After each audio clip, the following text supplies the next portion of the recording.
Greetings. Welcome to Speak Nerd and Enter. All right.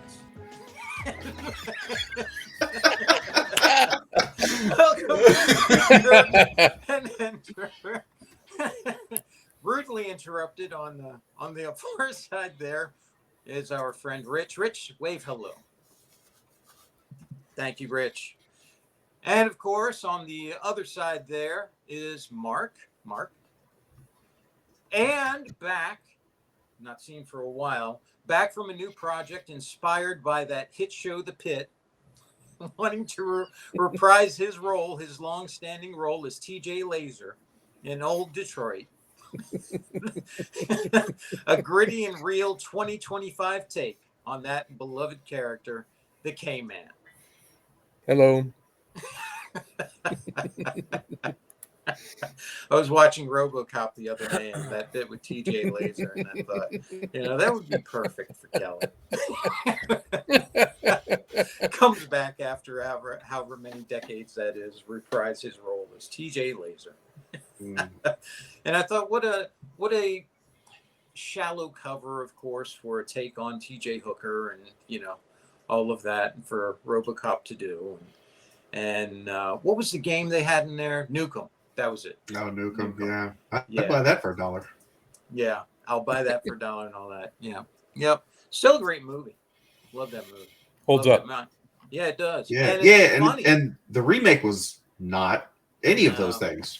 No, none of them.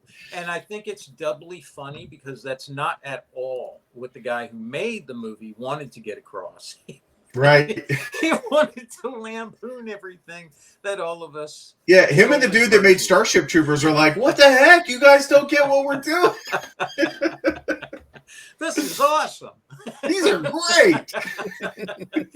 Wait, you're not horror? The only good bug is a dead bug. Yeah. We all went out and stomped cockroaches after that. Mm-hmm. Yeah. How many pest control professionals were created because of that movie? That was Verhoeven, right? Yeah, I think so. Yeah. All Verhoeven. Can you imagine making all those movies trying to make some political point and everybody misses it entirely and takes it entirely in the wrong direction, extols your movies as this bastion of, everything you hate. Yeah, that's just like what happened with Steel Magnolias. So. Oh man. Oh, so we were talking about the panic in the gaming industry and what's been going on with that. Do you see any real changes or anything in gaming? I guess manufacturing or any of that stuff with what's going on? Not yet. Or do you think it's really going to make any difference to them? See, the thing I wonder about is, of course, as you know, stability is what they like the most. And so even if there is let's say there's no actual threat, it's all perceived and it's all temporary and not really there and all of that. You still need everyone to buy into that in order for there not to be effects for the short or long term.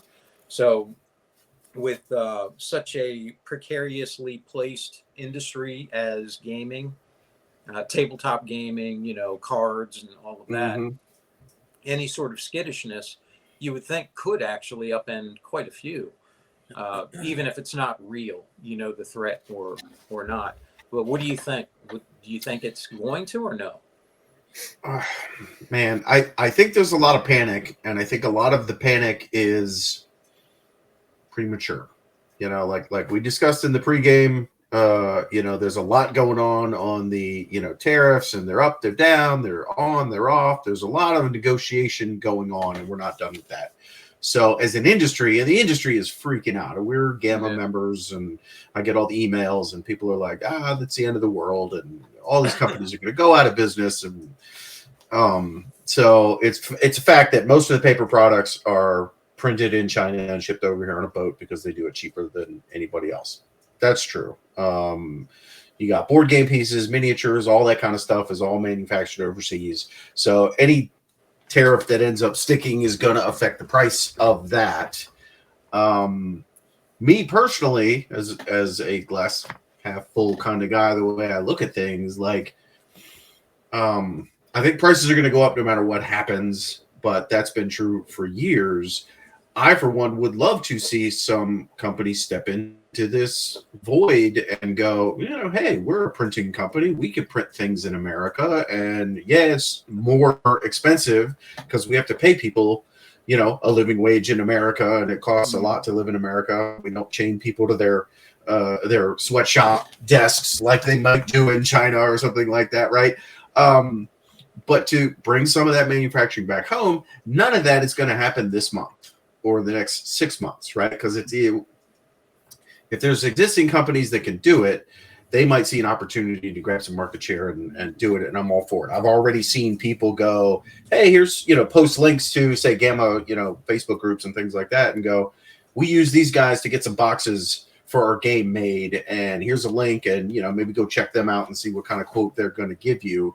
Because if you have uncertainty with your supply chain, which is, I think, a fair thing that we're looking at with anything coming from overseas, uncertainty is a good word for that. Like, we don't know what the cost and the tariffs, and like nobody knows. Like, I ordered this thing 6 months ago. It's on a boat right now. What's it going to cost when it gets here? Is it the old price or the new price? Things like that. You can. I mean, that you can because you professionally work and deal with a lot of this international trade. But your average guy running a 3 to 5 person tabletop gaming company doesn't know that. Which is why I don't need your answer right now, because they're all like, I bought this thing. It's on a boat. What's it going to be when it gets here versus, so there is a lot of uncertainty. Do you think it's all, and by the way, when you refer to him, you'll refer to him as TJ. Understand?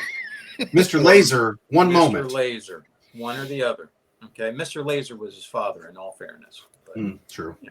No, go ahead, man. You were going to make a point, Sean. I was going to ask, though, on the other side of that, what about the business side, as far as if you're a startup company or an existing one and you need to get loans, and that's what it's going to affect a lot of that too, no? Yeah, I think so. But I mean, I think on the loan side, what they're really looking at is, you're a business. How much business did you do? In the last I'm thinking 3 to 5 years. I'm thinking of right, like, we did $1 million a year for the last 5 years. It doesn't turn to zero because some tariffs got turned on. If it does, then you have some issues with your business model. I was thinking like what you were talking about with the startups, for people to, take that void, as you were saying. I was thinking if you're a startup. Those guys, yeah. It's part of your, because you were saying that small effort in the beginning, they don't know what to expect or any of that. Do you think that's going to be another part that might make trouble for that effort, or not? Right? Like if somebody comes with a business plan to the bank and goes, "Hey, there's all this uncertainty going on over here. Here's a $1 billion industry," because I think tabletop gaming is a $1 billion industry. Don't quote me on that, but like, here's $1 billion industry that does most of their printing overseas. Here's an opportunity for us to focus on that market, and we need to do X number of dollars, and the right business plan is going to attract capital. I'm sorry. Right? I just pictured you in the bank saying, there's this $1 billion industry. Don't quote me on that. But like, I don't know what the actual number is, but I think it's like $1 billion industry, which in the grand scheme of things is a pretty small thing. Like, you could spend that on one Avatar movie, or you could spend it on the entire tabletop gaming space, right? And so it's true. like, in the grand scheme of things, tabletop gaming is a small industry, even though we might be talking about $1 billion industry compared to the world of business. It's got to be in that range, because you got Games Workshop and Wizards of the Coast and all that. Right, who are the two big dogs, right? Maybe Tops, if we want to throw in, some of the card game stuff and some of those properties. But like, there's 3 big players, and then there's a bunch of medium and a gazillion smalls. Yeah. Right. But the majority of it is small. So I like to say, like, Wizards of the Coast and Hasbro, and they're the exception, not the rule. Most of the companies you're dealing with are 10 people or less. Yeah. In employees, not like Hasbro with 400 VPs of product development or whatever nonsense they got going. Sure. If you're concerned about the tabletop industry, the Nova Open website opened up on 2 days ago, and melted down before anyone could get tickets. So, that wasn't Nova Open. That was the tabletop events I know. I'm group saying that they I use to couldn't- do I the couldn't hear tickets. so many people that wanted to get into it that I couldn't hear what you said. overwhelmed. What was sold out? No, it didn't sell out. Their site, their ticket agent, their ticket selling site broke due to traffic. Oh, okay. I got you. I got because you. Yeah, there it was was like a so much going Ticketmaster on. situation when because the Nova Open has these like swag bags. You get the Supernova thing where you pay some extra money, but you get a lot of cool stuff that companies donate and put in these bags. And so it's always like, hey, tickets went on sale, and let's say they have 300 of these things so it's a mad dash for the first 300 people to get the Supernova swag bag ticket option.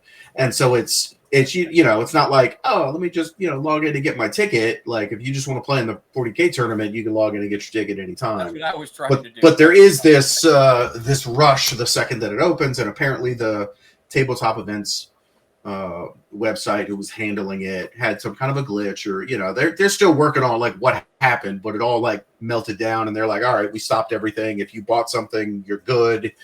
Don't worry, we're not sold out. We're gonna relaunch once we get to the bottom of it. But I'm saying that speaks to the health of at least how people feel about what's going on with the tabletop industry. There were so many people that wanted to get into the convention that it just imploded on itself.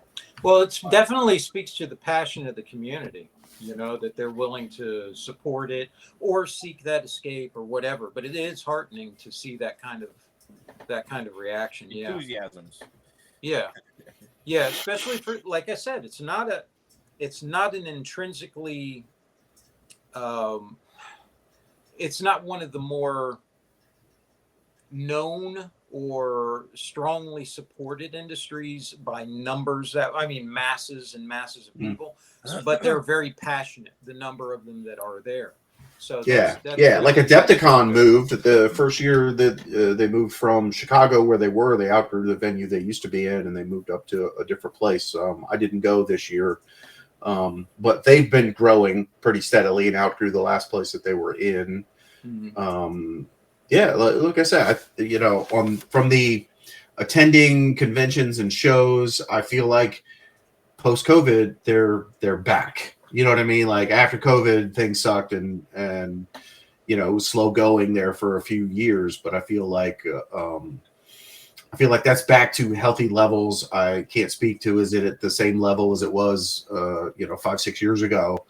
But shows are a good time. I'm looking forward to Nova Open, and I'd love to get back to Adepticon and might go to Gen Con this year. My wife's going for sure. I'm just hoping I can swing it with some time off. So, who's she going with? We're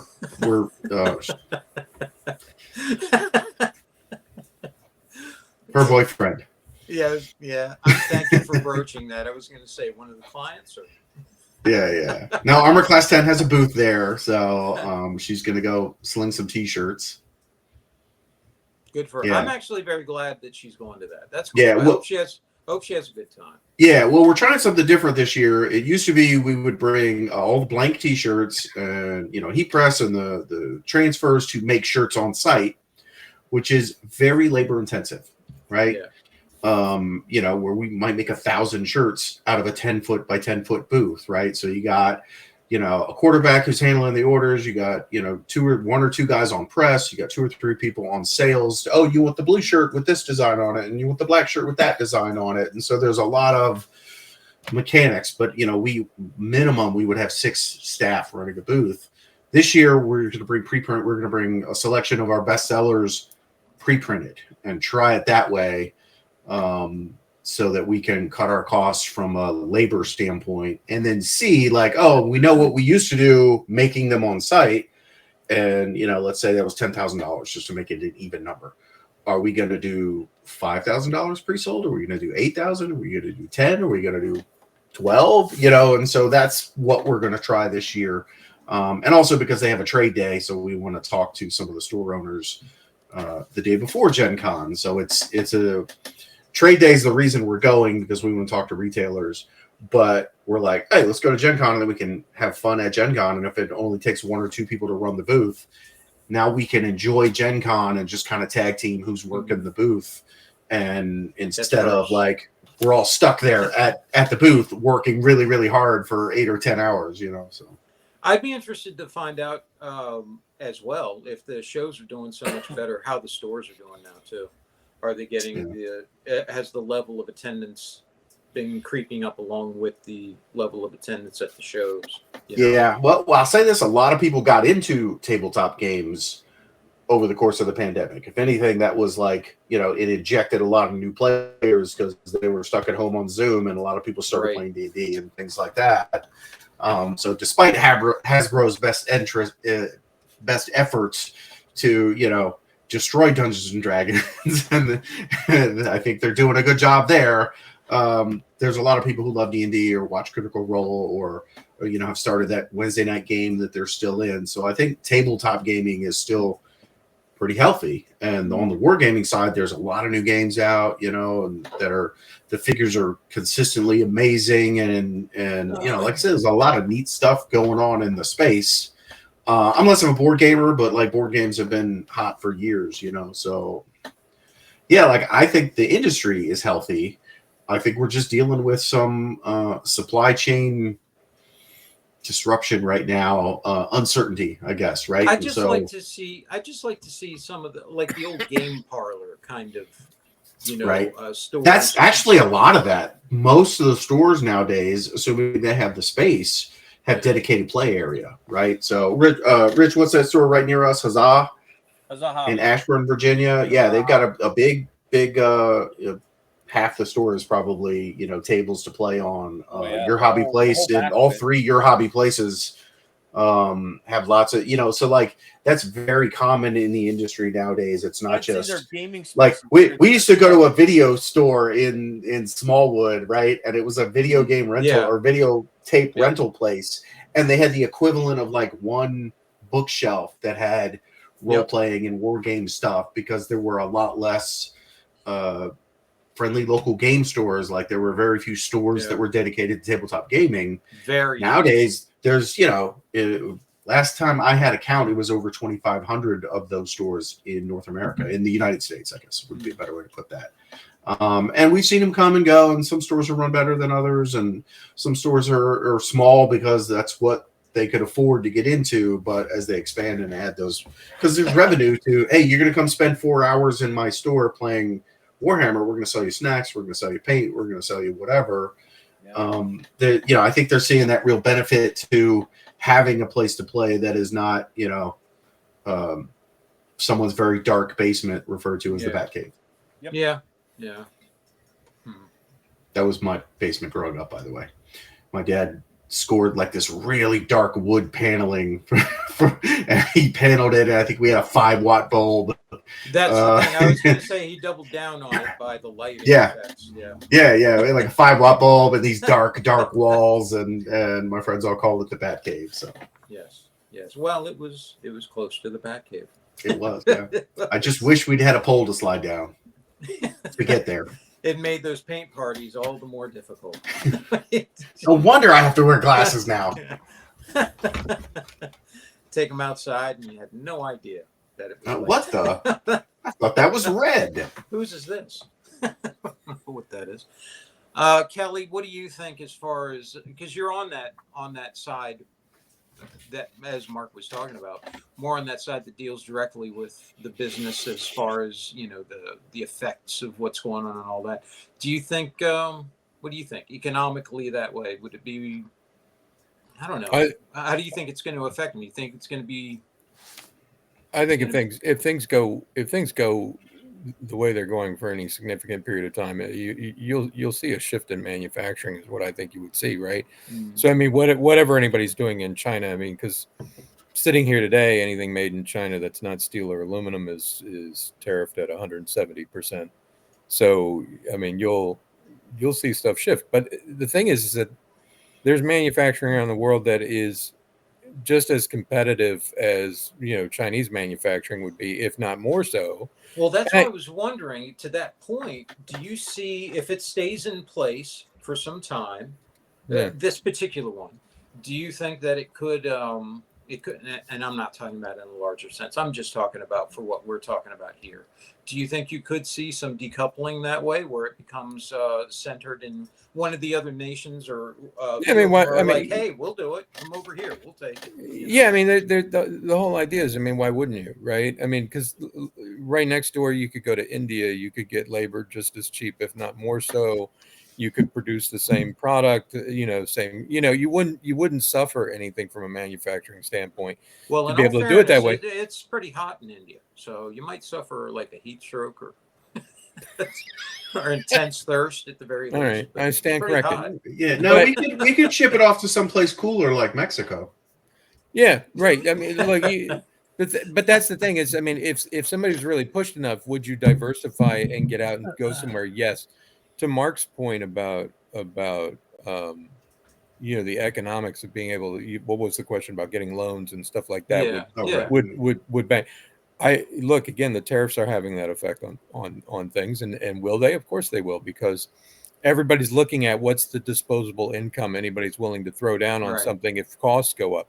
But globally, if what you're looking at is a 10% rate, that's not, I mean, most people wouldn't even pick that up on a receipt, let alone, Yeah. notice that, So the tariffs on China, though, I think that would have an effect. But again, how long do you wait to move to adjust something? How long does something like that stay in place? Like pre-show, Rich was talking about, he doesn't think that, he thinks there will be a shift in the landscape of what all of that looks like. And I kind of agree with Rich. I think there's a point at which a number becomes ridiculous. I was talking about this at work the other day, Mm. where I said I'm waiting for somebody to declare a tariff of infinity plus one.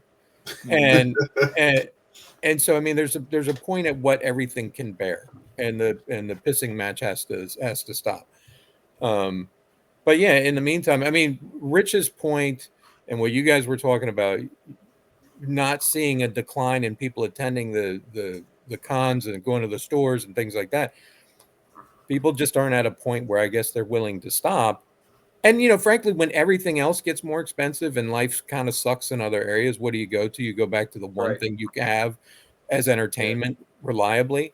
So, I mean, I think it'll all survive. I think clearly there's a lot of panic in the market, and I think there is some reason for angst, but I think there's also a lot of reason to sit and be cool-headed about things.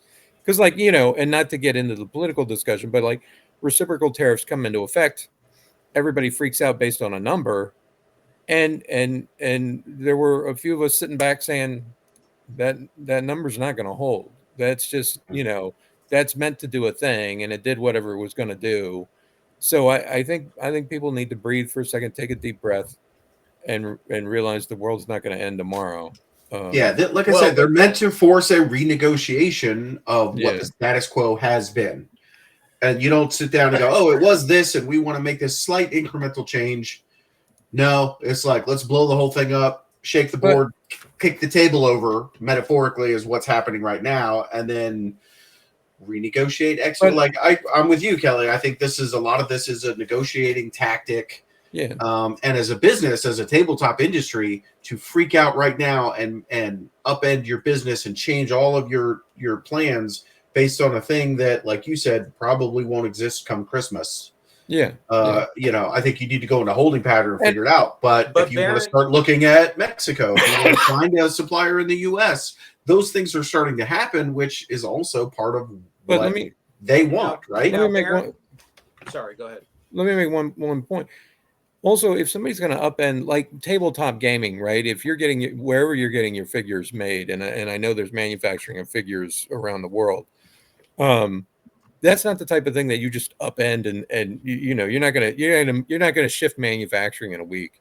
So it is incumbent upon you to kind of take a measured approach to this, to say, okay, look, even if I wanted to, I couldn't. It's going to take time if I was going to shift, and you need to look at the economics of that long term. And so, I mean, that is what it is. I'm thinking about the gaming industry even beyond just tabletop wargaming and things like that. But how much is the printed material even all that relevant as we continue forward into the 21st century, How much of that goes on? I mean, because I'm sure that they've already. I'm sure the bigger hit to the gaming industry is the fact that people don't buy books because you can buy a bootleg version online, or you can get a bootleg version online for free, and so nobody's running out to Wizards of the Coast to pick up the latest set of something because you don't need to, because somebody else has it and they're giving you a copy. I think that's more of an impact on the gaming industry than any of the tariff activities. Yeah. Now, mind you, just so you know, the question I had though was not about whether any of this was going to be in effect, but rather the industry as a whole. Yeah. Do you think? Sorry, guys. Please silence your electronic Hold on. devices. I actually had it silenced. I We'll, don't know why it rang. I'll wait. Go ahead. Answer. Yeah, no, you have to answer it on camera now. I had it silenced. I need an explanation of why there were two ringtones. Yeah. One was through the computer and one was through Okay. the phone. Yeah. All right. He had the old Wolf system from what's his face off of The Office, where it hit the fax machine. No, that's and the computer weird. I and the phone. actually had it on silent, so my apologies. No, but what was your? My thing was, do you think the industry is going to buy into what you were talking about, or do you think the panic that they have is going to sustain itself and cause I think it's going to be lasting ripples? Yeah, no, I think it's going to be what Mark talked about, because I mean, sitting here right now, the industry is going to be more cool-headed. No. I think when Mark was talking about, he said, obviously I can tell you what's going to hit. Like if you've got a shipment on the water, I can tell you what tariff's going to be in effect at what, because it's what I do professionally. But for the average Joe importer who does not know the regulations like I do, I think they're experiencing a hell of a lot more anxiety and angst, and I think that's going to impact judgment making. It is what it is, and look, I know what it is, and I've been anxious, I've been stressed, and so to somebody who doesn't know it as well as I do, I can't even imagine how their personal fortune or whatever. That's right. Right. You're not dealing with your money, right? Yeah. But a lot of these smaller game manufacturers who were like, "Oh, I did a Kickstarter and I raised some money and I poured all the money into getting this thing printed, and now I'm not profitable because of a tariff." Like that's your nest egg for a small company, and that sucks. And I think that has a trickle down effect on who comes in behind you, because I mean there's a few people who are going to lose everything, right? And unnecessary. I think it is going to cause people to pause a little bit. People who actually put some thought into it. There's a lot of people who come up with business plans that frankly didn't think beyond I'm going to be a millionaire and fail instantly. But there's some people who are going to come in. Profit. Yeah, exactly. I think there's some people who are going to come in behind that and say, well, maybe I do something different. Like I saw what happened here, but there are going to be some people who are going to lose out on this because it's going to end up costing more than they're going to make in the end. And I'm sorry, but that's just the nature of the business, I guess. Yeah. Okay. All right. What do you think there, Richo? Thank you, by the way, Mr. Laser. I appreciate that. In terms of how the market is being affected by the tariff situation. Yeah, I mean, what do you think? How do you think it's going to affect the industry? I think, like what they were talking about. So I agree with Kelly. I think there's a lot of panic right now. Like I said, I have a number of friends who are actually in the industry on the production side. Mm-hmm. Some of them they're just over the top panic. Apoplectic kind of. Yes, apoplectic is a good word. I mean, just angry and the world is ending. And I've much agree with Kelly. I think that the Chinese specifically, because a lot of them produce their components in China, or at least manufacture them there. I think that they're going to have to fold. Their economy is not able to sustain this, and ours is more resilient right now. So they're going to come to an agreement. And honestly, with the way that China does business, as Mark was talking about earlier, they steal everything that gets produced. They don't do a lot of self creation, they do a lot of mimicking everyone else's stuff and selling it for cheaper, which is not an economic model that anyone, copy as far as copyright goes and things like that. That's not an economic model anyone likes. You spend your life producing a game that, it's your life's work or whatever, or you put a ton of work into it, and then you produce it, and then suddenly it's being copied in China for half the price and half the value, and it erodes your own product because it's not our best selling T-shirt for Armor Class 10 is for sale on Temu right now for like $10. Yeah, they have scrapers that go and scrape designs, as Mark's Do talking you have about. do you have a link to that page, Mark? Let me find that. You looking to get one? Yeah, but they have scrapers where anything that looks like it's getting any sort of traction of value, they'll scrape the design and then. But do you think that aside, though, the thing I'm wondering is, because you do have access to a number of people who are, as you said, in the business side of it here, or in, wherever they're based, but they're on the business side of it.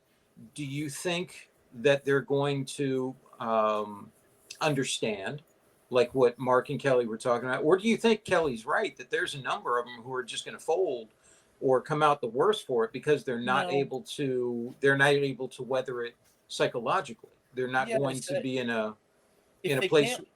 I'm sorry. Go ahead. Finish. No. Go ahead. Yeah, if they can't weather this psychologically, this is honestly not a lot of pressure. It's about 2 weeks worth of pressure at this point. If they can't weather this psychologically, then perhaps they have larger issues. This is normal. Well, maybe, but I mean, business. In all fairness, I mean, it seems like there's a lot of people who aren't able to do so. You look at the swings in the market and all of that. Well, and as Mark and Kelly and I were talking about, it's tough to extract yourself emotionally from it when it's your own finances, your own money. You worry about those things, especially when you got loved ones who are panicked and, in your ear all the time about it and things like that too. And you got bills coming up and you got to get the kids to school and all that stuff, all the Kung Fu grip stuff and all that sort of thing. Yeah. There's a lot of stuff that will build up that pressure. So I'm just wondering, because a number of people in the industry, do you think they're going to have enough, I don't know what you would call it. I don't want to be insulting. Chutzpah. Well, no, I don't want to be insulting. Grit, I think is what the word you're looking for. Do they have enough grit? Do they have grit? Enough grit? Yeah, that's a good term. Yeah. Okay, sure. Yeah. Do you think they're going to be able Endurance. Cojones. Do you think they're going to be able to handle that and come out okay, or do you think that they might not? I mean, I think some of them. I think you're right. I think some of them possibly won't. But I mean, this could have happened at any point. In their entire history of business. Yeah. So if they weren't making preparations for something like this in the back of their mind to say, what if China no longer becomes a viable option? I need to have, that's just good planning. Right. And I'll give you an example. If China invaded Taiwan, because, it's no secret that they've been eyeing that for a long time. And they're like, you know what? Biden's not going to do anything. And they launched the attack last year.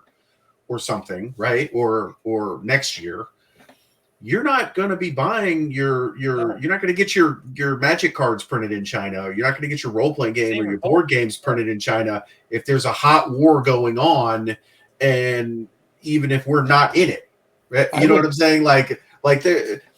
So these kind of things could happen regardless of now it's tariffs, which is a way gentler, way down on the scale compared to China and India shooting it out, right? Which is a concern or whatever, so for people who are stressed, I would like to push that I know a building in Glen Burnie and some out of work casting people that would be ready to go at a moment's notice. And they have a game bunker. Used to be one on Benson Avenue. But no, in answer your question, I'm sorry, Sean, to answer your question, I think some of them might possibly. I don't think this is going to last as long as people, the doom and gloomers, are saying. I think this is going to be resolved.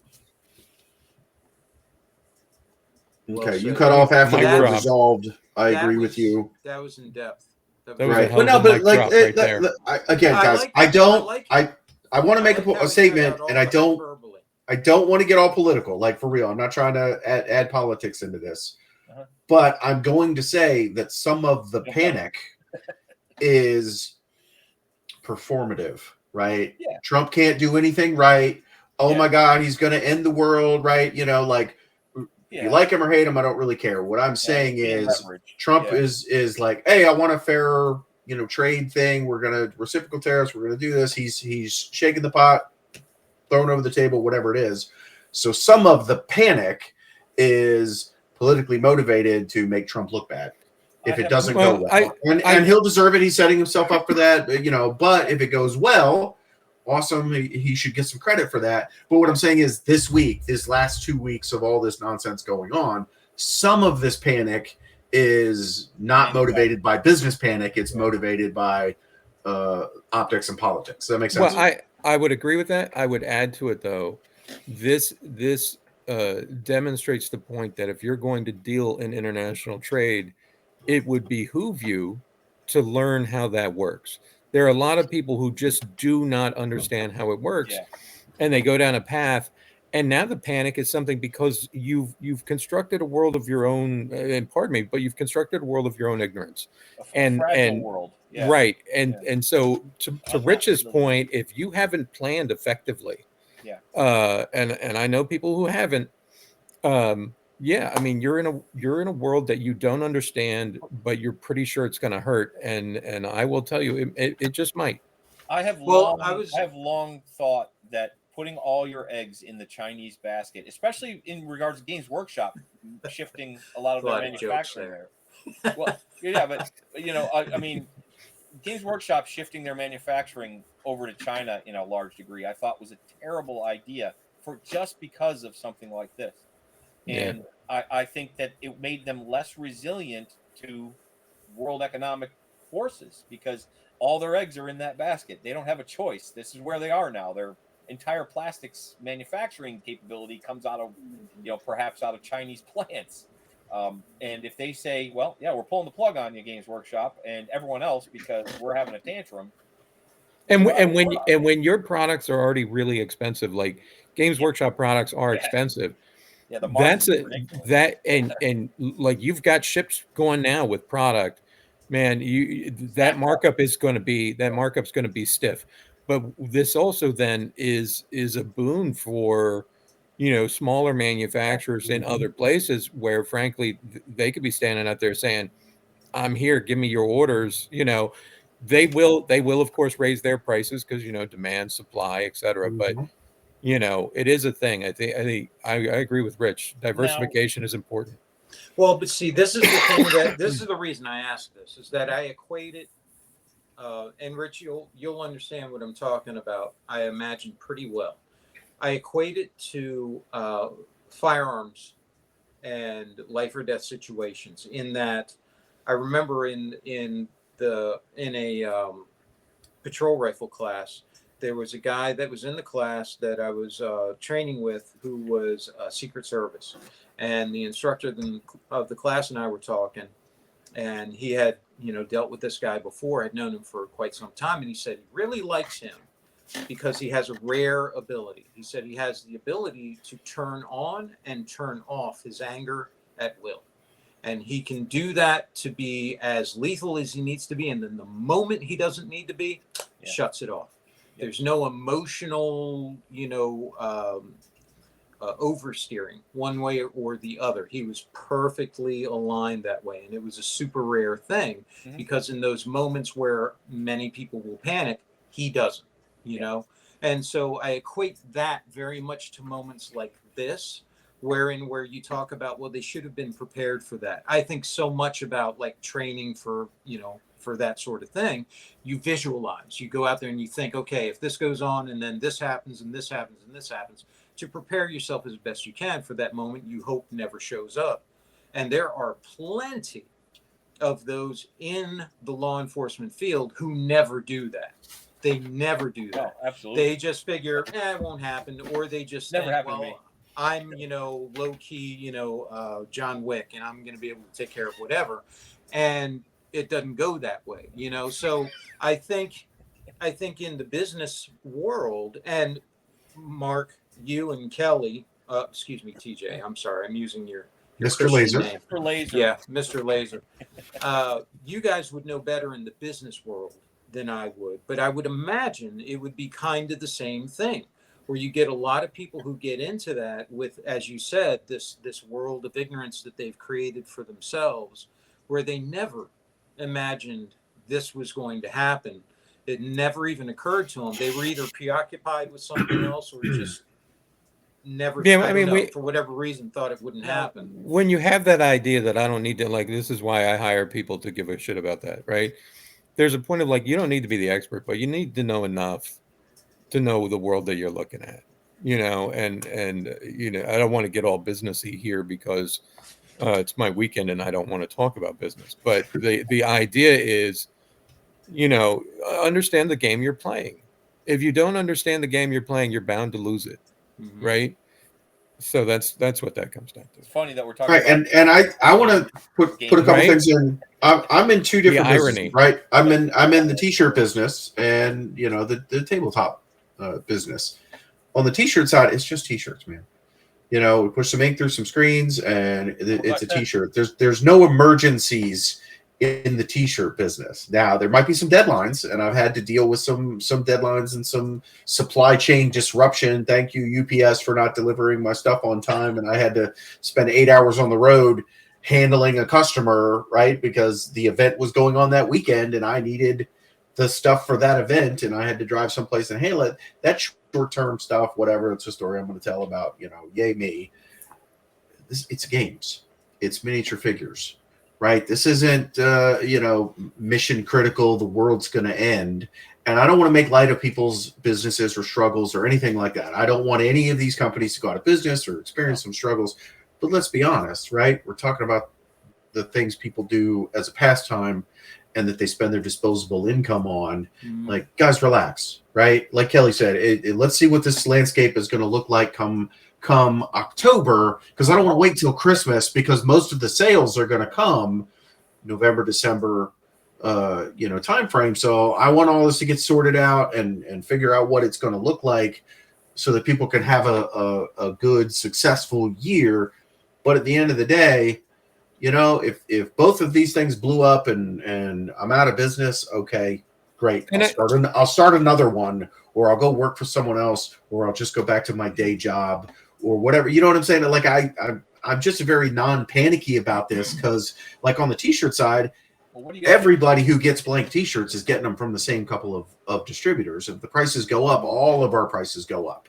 I don't have like some secret in, or I'm not worried about my competitor having some secret in where he can get his shirts 50% cheaper than mine, right? And if my prices have to go up, then everybody's prices are going to go up, and we're going to deal with what the reality of that is.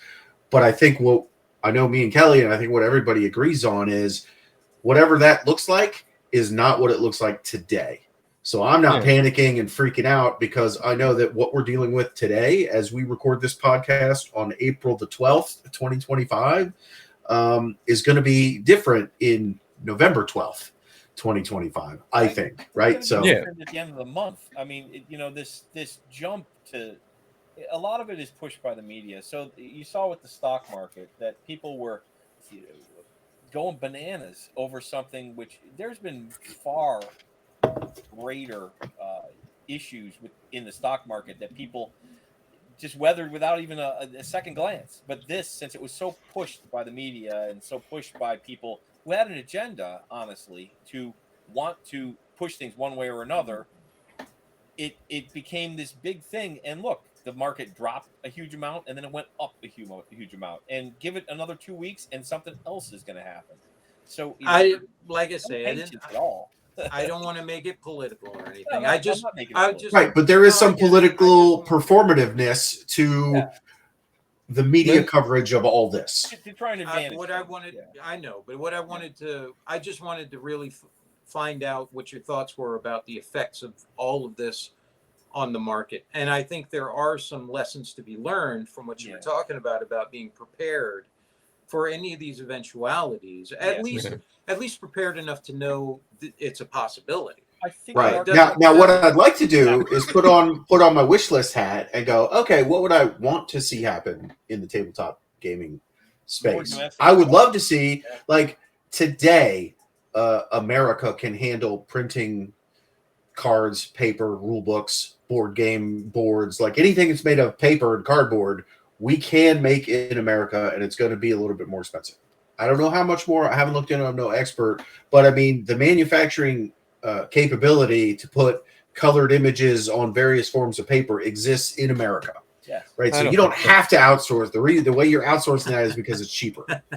Right. I think, but I I can would only love do to dot see. matrix, and that's it. Impossible. Yeah, It's a- everybody's it's a putting it out. fool's errand. So I would love to see some of that come home, Yeah. right? And some of these companies go, you know what? We make all of our stuff in America, and that could be a selling point, right? Or go to a You know, partner that isn't so predatory. And again, if you own an injection molding machine, does it matter if you're making lawn chairs or if you're making miniature figures?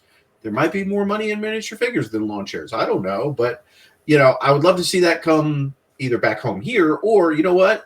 Mexico's right next door. You can put it on a truck instead of a boat, right? And maybe we have better trade terms with it. So, like, I would like to see less of a reliance on China for multiple reasons. But having said that, I don't personally have anything against China. They've done a great job manufacturing a lot of stuff. It used to be all that stuff was like considered cheap and considered like Japanese was back in the 70s and 80s, and now Japan is known for the thing. So like they have some world-class manufacturing capability in China, and we've let it be that way for so long. I would love to see some of that come here, and a small little industry like tabletop gaming is much easier to shift that manufacturing than it would be, say, cars or windmills or some of these big, larger multinational type things. Anyway, that's all I have to say about that. And for some of those importers out there, I mean, they're watching this fucking thing, but we get a lot of importers checking out the world class. Yeah, but like those people who are really in deep on the whole Chinese manufacturing and they really need to connect to. They need to connect to a customs broker, a trade attorney or something, because there are avenues for them to mitigate impact. You just said two things that no one in the tabletop gaming industry has. And that's what it's what they've got to connect with. Look, if you can tell me what the stats are for an orc in 40K, you need to be able to apply that same level of knowledge to this side of your business. I mean, because in all honesty, the reason I've done as well as I've done in this particular profession, I attribute in large part to the fact of all the gaming I did, because you had to know the rules, you had to know how to play the game, and this is no different. This game costs you money. It's not just dice rolls, but how you plan is how well it's all going to execute. How many times have you dropped a vortex grenade equivalent on a tank in export import? I would love to hear that story. Some 50-year-old guy over like in Denmark, looking at his computer, and Kelly sends him some clause out of a regulation. The guys are looking at his screen like, oh no! How many guys are alive? None of them. I've had the regulatory equivalent a few times over the last few weeks. So to bring up a success story for a company that I like, the guys that are doing Trench Crusades split the production of all their resin miniatures that they produce. They did a lot of business, over $5 million in business for their Kickstarter.